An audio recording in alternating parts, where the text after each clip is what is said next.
Retrouvez Smart Money au cœur de Smart Future avec eToro, leader mondial des plateformes de trading social.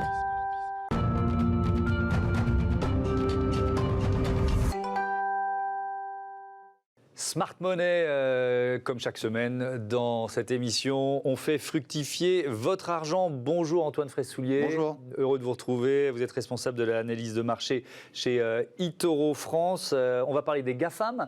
Certaines d'entre elles ont publié leurs résultats trimestriels cette semaine. Et puis ça nous ramène aussi à l'espace puisque Amazon est présente sur ce créneau. Alors les GAFAM, on les appelle aussi les Big Tech ou les Big Five. Si on les prend par ordre de taille, ça donne quoi? Eh bien, par ordre de taille, ça donne en premier Apple, 2000 milliards de capitalisation. Ensuite, on a Amazon, Microsoft au coude à coude, puis Google et Facebook. AL5, elle représente 7000 milliards de capitalisation boursière, ce qui représente à peu près 3 fois le PIB de la France, pour vous donner un ordre de grandeur, et c'est vraiment considérable. Alors aujourd'hui, il y a les big tech, les 5 américaines, mais il y a aussi les chinoises qui arrivent, notamment deux qui ont fait surface. C'est Alibaba qui est l'Amazon chinois, et puis Tencent qui est le Facebook chinois et qui d'ailleurs a rattrapé Facebook en termes de valorisation, puisque les deux sociétés sont valorisées à peu près à 800 milliards de dollars. Alors vous allez nous dire si c'est encore intéressant d'investir dans les GAFAM dans un instant, mais d'abord il faut prendre conscience de ce qu'elles représentent à la bourse de New York. Oui, mais à la bourse de New York, leur poids est considérable, puisque AL5, elle représente 40% de l'indice Nasdaq. Nasdaq est l'indice des principales valeurs technologiques américaines.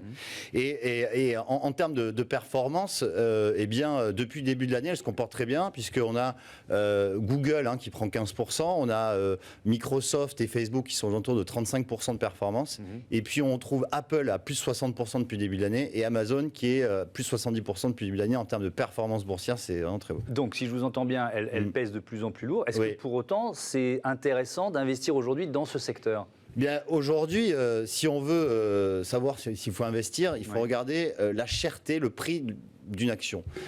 Quand on regarde la cherté d'une action, il y a un indicateur qui est incontournable, c'est le price earning ratio. C'est un ratio qui mesure le cours de bourse par rapport aux bénéfices. Et à part Amazon, qui a un ratio très élevé, eh bien les autres ont un ratio de valorisation qui est pas vraiment très élevé. On est aux alentours de 30 fois les bénéfices, ce qui n'est pas considérable. Et donc elles sont pas très chères actuellement. Ouais, Amazon, c'est un cas à part. Je crois que c'est 125 fois ses bénéfices. Malgré tout, ça reste intéressant. Malgré tout, ça reste intéressant parce que le PER pour Amazon n'est pas forcément significatif, parce qu'Amazon est vraiment sur deux business qui ont des potentiels de croissance énormes. Le commerce électronique, commerce en ligne, et puis le cloud.